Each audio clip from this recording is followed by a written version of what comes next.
And so enter technology, enter digital, we can go right online to order all of that, right? The power base that you're defining in structure still exists. Exactly. It's vertical. It's this big brick building sitting right in the middle of an ocean that is moving so quickly around it that it's wearing the bricks down little by little with that organization, so it can't stand anymore.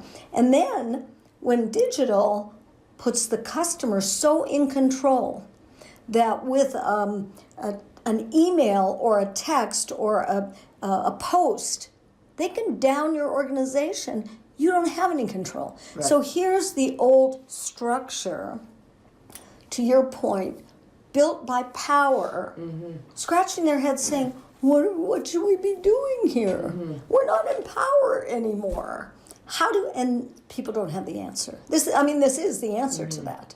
Well, is the method. Yeah, and to be specific, like when I talk about power and authority, what I mean is HR reporting to finance. Correct. Right. Why would that ever be? Right. Because it's a cost center. I'm a financial guy. Right. I have power over the cost, so you're going to report to me. That's what I'm talking about. Yep, that mentality. Structure is based on who has the authority. So if I'm a finance guy, anything cost related is going to report to me. Ridiculous. Right. So what RAD does is says it's not about who's in power, who has authority over what area. It's who's serving the anchor customer. Okay. Are you structured around that? And by the way, you still have the authority. You still have the power. Right. It's just based on a service organization. Change. Yeah, flow matters. Right. And Lean has been built. Lean looks at the customer, but Lean is very internal. I know. And Lean is brilliant, but it doesn't have the construct around it to hold it in a way that it can actually deliver the power it could. It couldn't. This magnifies Lean. Yeah. This gives it a 10-time magnification. Yes. Because then you built the infrastructure to receive the Lean knowledge and to receive the So the argument is really that because either RAD or Lean, either of them or any of them, can be very threatening to the power structure in their heads. Well, also which confusing. is why you have to start at the very top because they have to buy in. Correct. Because they're going to lose. You got it. And they have to be able to talk about in some way the fact that you mean we're not always we have to actually look there to make a decision. Right. We don't just get to.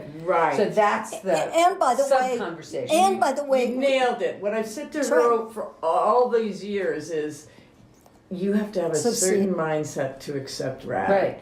Because if you can do that work is down threatened here, by it, but if forget the it. leadership doesn't support it, then it won't work.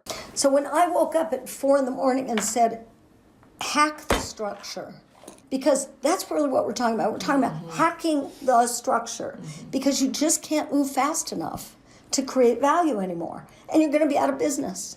So the C-suite has to understand. Now, when I tell this to somebody my age, they think it's millennial speak.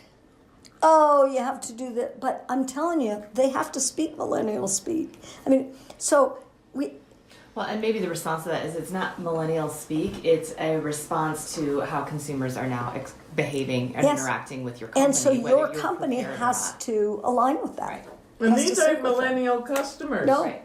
This is us. Right. Yep. Right. I rebooted my box the other day. It's Enabled because technology allows for it, not because we all of a sudden decide. Because we are customers as well as business owners.